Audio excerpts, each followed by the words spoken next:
What's up, ladies and gentlemen? Round two. This is Molly Ruland, live from ShePodcasts in Atlanta. I am representing Heartcast Media and Podcast Outfitters today. Super excited to be here, meeting so many amazing content creators. So say hello and please introduce yourself. Well, hello, I'm JoDee Kenney, and my podcast is called Success with JoDee Kenney, and I talk with successful women who've gone through the journeys of ups and downs in success, and I also talk with men who advocate for women. Which is so important. We need more men. We need more men in the room. We need everybody to hear it. You know, I go to a lot of women's events, and quite often I feel like, you know, it's really good to be able to commiserate and have other women, but we also need men to hear these things, right? Like, we all know the struggles. Yes. Like, we all know what we're going through. Well, here's the thing. You know? We need male allies. Yes. Because they know things we don't know. Right. You know, a lot of deals are made on the golf course. How many women don't play golf? Right. Me. You know, deals are made in the bathroom. Right. You know, we can't get in there. So, right. you know, you need to have male allies who support your cause. But, you know, when I'm interviewing people on my podcast, I've only interviewed one man in 2.5 years. That's not to say that I don't know of more male allies. Right. But the man I did interview was an Olympic champion in Taekwondo, and now he's an Olympic coach, and he coaches mainly women. And his most successful athlete is Paige McPherson, who is an Olympic medalist, and she's going to be competing again in Taekwondo and hopefully bring back another medal this year. Amazing. So you have to find those male allies, those people who are really willing to put in the work to support you and build you up. Yeah, absolutely. We know we got to do it together, right? Well, and it brings up the idea of like privilege too, right? Like, privilege comes in different forms, whether it's like white privilege or male privilege or white male privilege, like the totem pole of privilege right there. And so it really matters, right? Like, we have to use our privilege, like we have to, use that and try to help, right? We have to try to elevate other people. Right. Well, whether, exactly. Whatever arena that privilege is entering. Right. You know? So, you've been talking about the hierarchy of it too. I'm a minority female, but I'm also in TV and I'm a podcaster. Right. And so, having access to certain people and parts of the room that aren't available to others. Totally. I know that privilege. And so therefore, on my podcast and whenever I work with women too, I work in empowering other women to be able to step into those rooms. Yeah. So, my side part of my podcast is I want to uplift them. But when I work with people one-on-one, I work with them on image, branding, social media, and media. That's because amazing. that's kind of like the 4 pillars of getting access. Totally. To that room. It makes a difference. I mean, I've been in a male-dominated industry my whole life, and it's funny because recently a woman said to me, "Honey, all industries are male-dominated." Yeah, well, I was like, "Facts," but I've had to like kind of harden myself a little bit because I'm like the only woman in the room, and like, it's just interesting. But I've never felt like I wasn't supposed to be there. I just like, if they didn't have a seat at the table, like I just built my own fucking table and dragged it in and put it next to theirs and was like, "What are we doing today, fellas?" Like, because you have to be that way, and I just never. I was just like, it is what I make it, right? And I'm not for everybody, and that's totally okay. Well, you have to be okay with it. You're right. I love the fact that you're okay with not being for everybody, because a lot of people get nervous. Like, you watch your social media numbers and you wonder who's dropping off, or how come the downloads aren't as high as they were last week, and what's going on? Why don't they like me? Well, that's when you get into the mode of imposter syndrome. You start to worry. You start to worry about what other people think, and then you start creating content that you think people will like. You know what? And it's not authentic. Sister, if you don't like me who I am, it's okay. There's somebody else for you. Exactly. And I wish you well. But if I'm resonating with you on a deeper level, and you're loving what I'm throwing down and you're picking it up, then let's do this. Yeah, I mean, I'm for it. I mean, it's interesting transitioning from like the music and community and culture world, which is like all artists, all underground, like just a whole different world, and booking bands and running stages, and then moving into the business, like purely business world. And it's like, it's such a transition, but it's interesting because I'm bringing so much creativity. Oh, I was gonna say it's probably to the business world very well. Oh my God, yeah. They're like losing their minds over me because they're just not used to that. And I've been scrappy. I've been bootstrapping everything for so many years, and so it's like I could do a lot with very, very little, and that's just a unique thing in that world. So it's interesting to see that transition, but like everything matters, like your image, like how you're, does, I bought some new clothes because I'm like, I can't look like the security guard everywhere I go. Exactly. I'm so used to being like all black with pants with pockets because I'm running shit like I am now. I'm busy, I'm working, and I have a bad neck, so I can't carry a purse. So like I owned cargo shorts. I'm sorry to say. Well, no. Hey, listen. If cargo shorts are your thing, you go for it. You know how many pockets are in cargo shorts? Like those things are very functional. You just you look like a 50-year-old man fly fishing, but whatever. Like it's functional. You know. But here's the thing: is you're on brand, and so if there's one message that I could share, a little nugget of how I work with people is like, you got to be on brand. Yeah. So I'm here with you today and I'm in red. Right. Guess what? My podcast colors are red, white, and black. Oh, okay. So I'm subliminally giving you the message that, this is my brand. It's a power color. I'm going to be out and vibrant with it. Totally. So I have, 5 red dresses that I'm wearing every day here to the conference.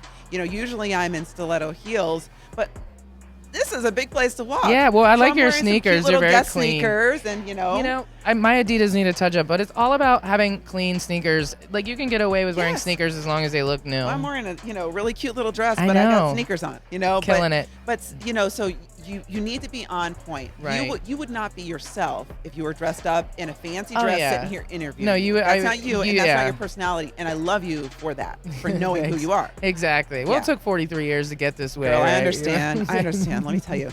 I always say I wish I had my 20-year-old body in the 32 again that I am now. Right? I'm 32 over and over and over and over again. I don't tell people my age.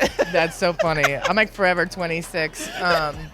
Well, it's interesting because I had lots of spinal surgeries in my 20s, and I am probably stronger now than I have ever been. So I wouldn't take my 20-year-old body, but I'd take like 20 less pounds. Or I like my 20-year-old metabolism.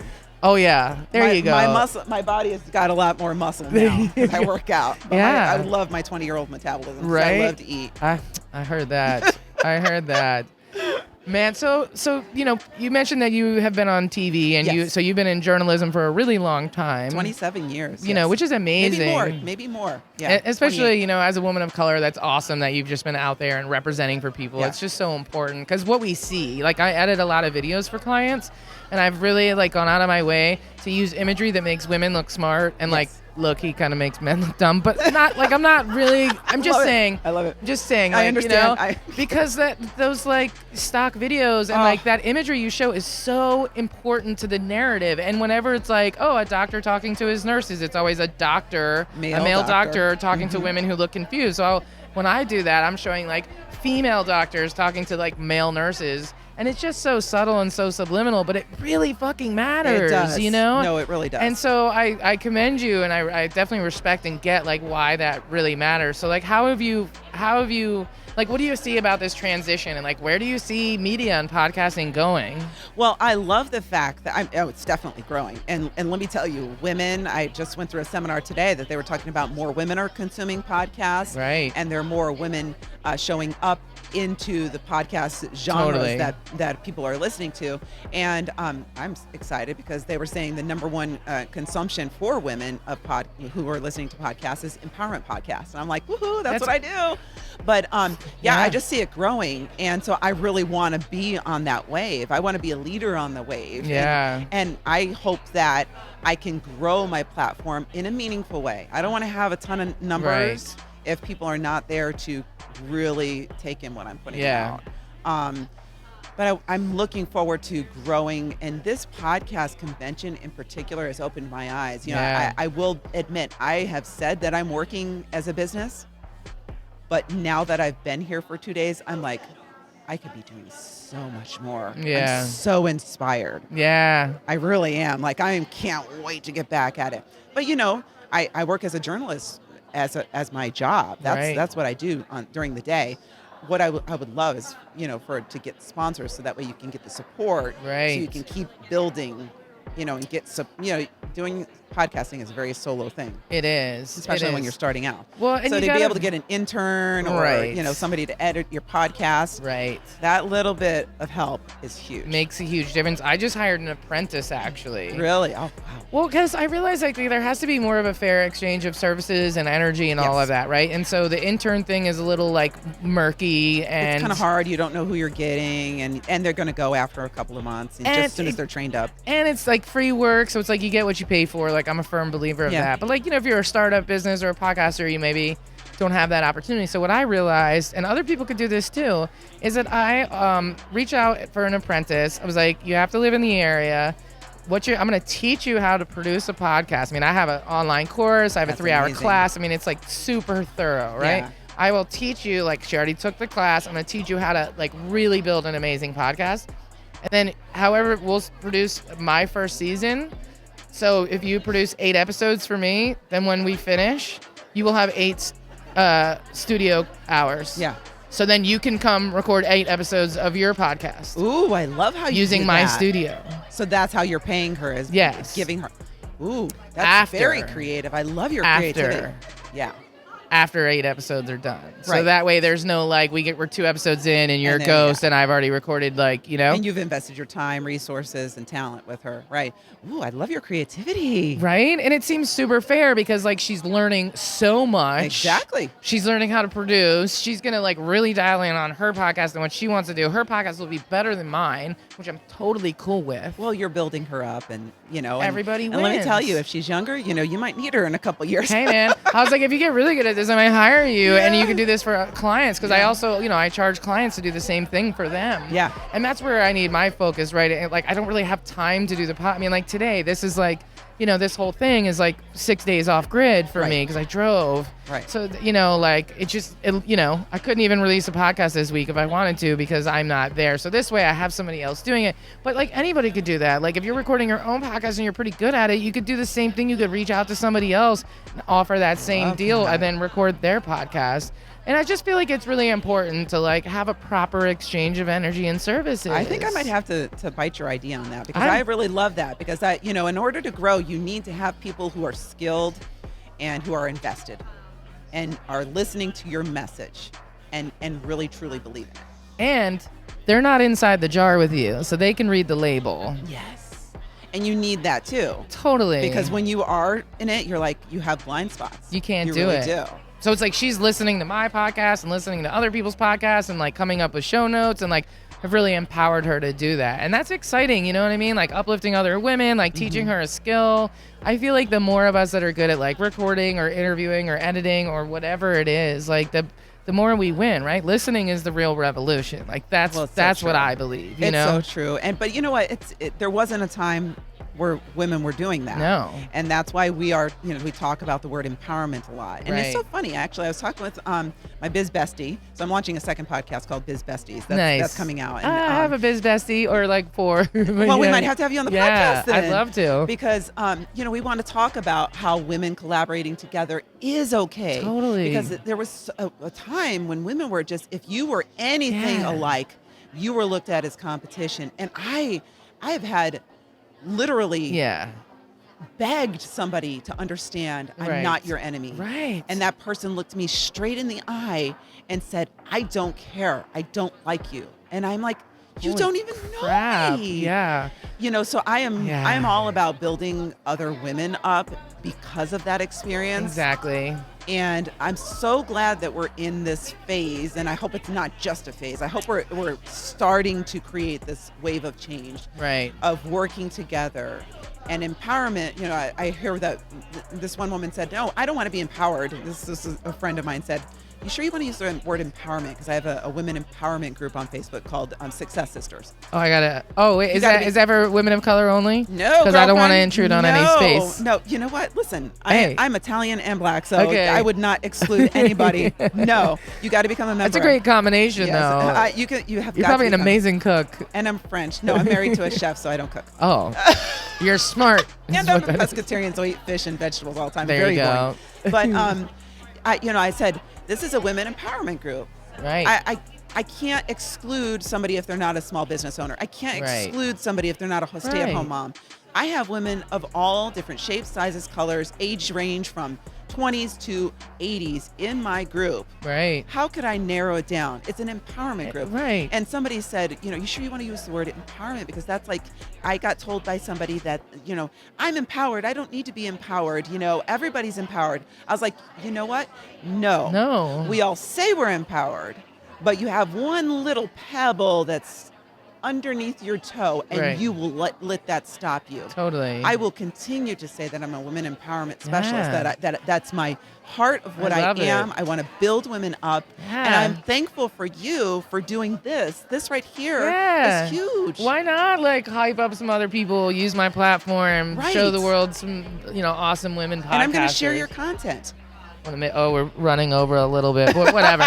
Well, I have one more story to share with you because I know you'll appreciate this. So I got an email like a week and a half ago, and it was this woman. She's like, Diana. She's like, I'm from Eastern Europe, and I'm in DC for an internship, and I'm trying to talk to people about podcasting, about like best practices, and could I meet with you? Like, I love your studio and everything you're doing. It's super cool. And I was like, yeah, absolutely. So like, I went in and met with her, and she's from Belarus, where Gary Vee is from. I don't know if you listen to Gary Vee, but I was like, Gary Vee is my number one. I actually listen to him a lot, and I agree with what his message is. I do too. I think he's talking to kind of more guys and young guys, but totally, that's okay. I'm still listening, Gary. I can get like 30 minutes in, and then I'm like, all right, Gary, reel it in. But like, I can get 30 minutes, but then I always go make a video. Like, he always motivates me to do TikTok. something. Are you on TikTok? I am. I'm like just working it out. Thanks to Gary Vee. We need to connect. Yes, thank you, Gary. I love TikTok. I'm lying. I started the account, but I haven't done anything. But I will do something before I leave ShePodcasts. Yes. So stay tuned. You have to. Maybe we could do something together. Yeah, there you go.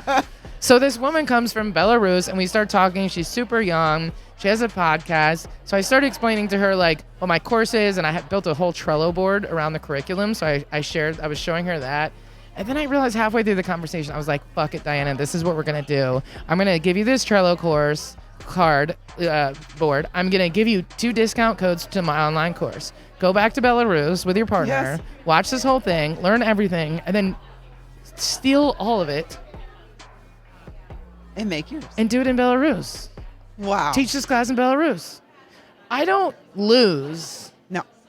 If Diana in Belarus takes my entire curriculum, fits it to the Eastern European vibe, and starts making money for herself and her partner. Like, I don't lose. She will never forget you either. Never. Watch 3 years from now, we're going to be on like some major stage, like talking about how like, I empowered her. Right. Exactly. To go make an economy out of podcasting and amplifying voices in Belarus. Like, how fucking cool is that? That's amazing. That like hyped me all the way up. Well, that's why I told you. I was like, I was sitting across the table from somebody, and I was telling them that, I'm train people in social media, and she's like, I need to hire you. And my first response, which I was like, my first response is, I just want to teach it to you. Right. Because at the heart of things, I want people to succeed. Exactly. Yes, eventually I do need to make some money from it. For sure. But and I'm sure she wants to pay for the content because she's a serious podcaster. Right. But for me, I want her to know that I see her. Yeah. And I see her talents. Exactly. And that I believe in her. So yeah, I totally. Yeah. Yeah. And I mean, I wouldn't do that for somebody in DC or maybe even in the United States, but like, it's Belarus. Yeah. Like, what am I gonna? Right? Like, I don't lose there at all. And then imagine another woman across the world like empowering other women. Like, how amazing is that? Right? Like, exactly. So yeah, I'm with it. I don't know if there was just this wave of like women not trusting women. I think it was a lot of like programming, right? It's all this subtle like programming in our culture and like everything that sort of like pitted us against each other. And it hurts my heart. I'm not gonna lie. It truly hurts my heart. Like, at the heart of things, when I see people being mean to each other or talking about each other, right? I'm like, ooh, where did your hurt come from? Yeah. Why are you hating so bad? I think at the end of the day, we just have to be the change we seek, right? Like, just. Sure. Touching back on the reading thing, right? Like, they say readers are leaders. Yeah. And I really believe that. It's what kind of inspired me to start reading, a book a week to just like fill my mind with better information. Right. And it's brought me to right here. It's brought, everything that's happened in my life is because of all of that, including this conversation. Well, thank you so much. You're amazing. Thank you. You this too. has been so fun. Yeah, you too. I'm excited. We definitely have to stay connected. Yes, and for if you're sure. ever in DC for any reason, or if there's any way that I or Heartcast Media or Podcast Outfitters can help you on your journey to be successful, like please don't hesitate. Oh, I love you. Oh, Yes. right back at you. And we're gonna do TikTok videos. So Yes. go to my TikTok. Yes. I'm gonna set up my camera. We're gonna pretend like we're podcasting, and we'll put it to some music and make Okay. it jazzy. Okay, I'm down because I need to get on TikTok. Like, It's so fun. Okay. As soon as you start doing it, you will spend an exorbitant amount of time. Great. And compared to the number of followers you have, you're like, is this really worth it? But it's My so much 3 fun. followers are Yes. loving it. Yeah. You love it. You're mean- like, hours. But you got to be a student of things. Exactly. It's I'm like Gary a says, student, right? You yeah. have to like learn that shit, right? Yeah. YouTube University, all that. You just got to absorb. And you got to just watch the people. You're like, why am I sitting with this person for half an hour looking at 10-second, 15-second videos? Right. What is it about this person that's resonating with me, and how can I create content, my content, Very similar. that does the same? Exactly. Yeah. Well, I'm looking forward to it Me for too. sure. Well, thank you again. And we'll see you guys all on TikTok. Yes.